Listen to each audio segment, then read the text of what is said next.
আপনারা দাম্পত্য জীবন সুখময় করতে চান? আজকের ছোট্টময় ভিডিওগুলো আপনি দেখার চেষ্টা করুন। আজকে আমাদের সমাজ ভেঙে যাচ্ছে, আজকে আমাদের পরিবার ভেঙে যাচ্ছে শুধুমাত্র কয়েকটি ভুলের কারণে। যে ভুলগুলো আমরা অনায়াসে করে থাকি, সেগুলো কখন করি, কিভাবে করি, কেন করি, সেই উত্তরগুলো যদি খুঁজতে চান তাহলে আমাদের আজকের প্রোগ্রামগুলো আপনার দেখা অতীব জরুরি মনে করছি। সেটা হচ্ছে বিবাহের পূর্বে আমরা আমাদের এই ভুল সিদ্ধান্তগুলো নিয়ে নিই।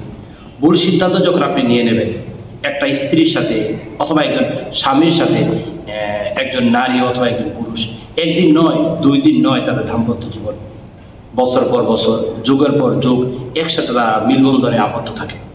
এই দাম্পত্য জীবনকে সুখময় করার জন্য আমি 7টি টিপস বলবো।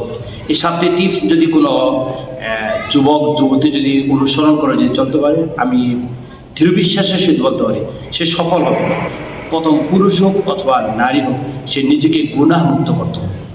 অর্থাৎ একটা নারী অথবা একটা পুরুষ যখন পারিবারিক বন্ধনে আবদ্ধ হবে, দাম্পত্য জীবন সুখময় করা শুরু করবে আর কি, অর্থাৎ বিবাহ শাদী করবে, তাদের প্রথম কাজই হচ্ছে গুনাহমুক্ত করা, নিজেকে গুনাহ থেকে পবিত্র রাখা।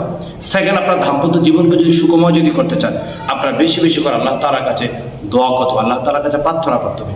একটি দোয়া আপনাদেরকে আমি শোনাতে পারি। সূরাতুল ফুরকান 74 নম্বর আয়াত আল্লাহ তাআলা বলেন, রব্বানা হাব লানা মিন আজওয়াজিনা ওয়া যুররিয়াতিনা কুররাতা আ'য়ুন ওয়াজআলনা লিল মুত্তাকিনা ইমামা।